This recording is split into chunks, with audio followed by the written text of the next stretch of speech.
šiandien dienelė jau tokia neprasta. Lakstyti reikia daug ir visur, reikalų krūvom. Ir turbūt vloginimo bus mažai, turbūt per 2 dienas, gal net per visą savaitgalį. Aplankysim Trakus, planuojam varyti į šitą Gedimino pilį. Oi, mane žiūri dabar, kodėl aš į save filmuoju, nu, ką jis čia daro? Jo, save filmuoja. Įdomu, kodėl jis į save filmuoja.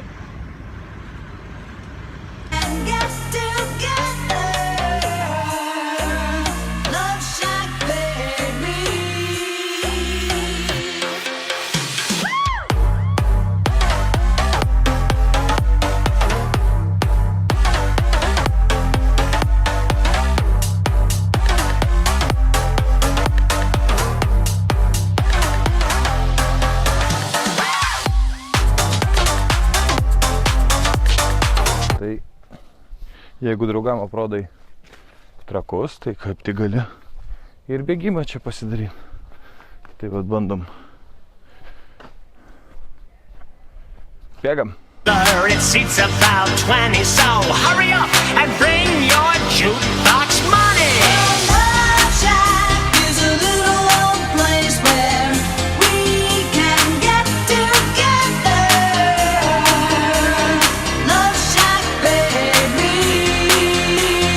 Taigi visiems bėgikam galiu patarti. Jeigu bėgiot nusprendė Trakuose, tai bėkit iš Kevičių rūmų parke. Labai gražu ir labai patogu bėgti, daug vietų su pavėsiu, ypač karštą dieną, labai faini. O kas svarbiausia, čia yra dar ir ežeriukas. Va, 2 kartus prasilenkėm su Andra, 2 kartus prie rūmų, nubėgau 3 kilometrus. Taip, nedaug, bet šiandien savaitgalis galima suleisti.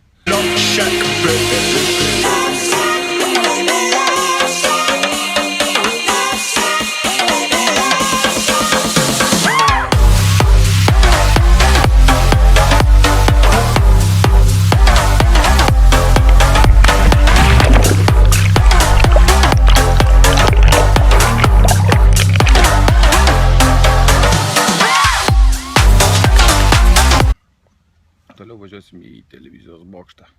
Na ir aš šiek tiek reikalų, šiek tiek atsiskirsiu nuo merginų.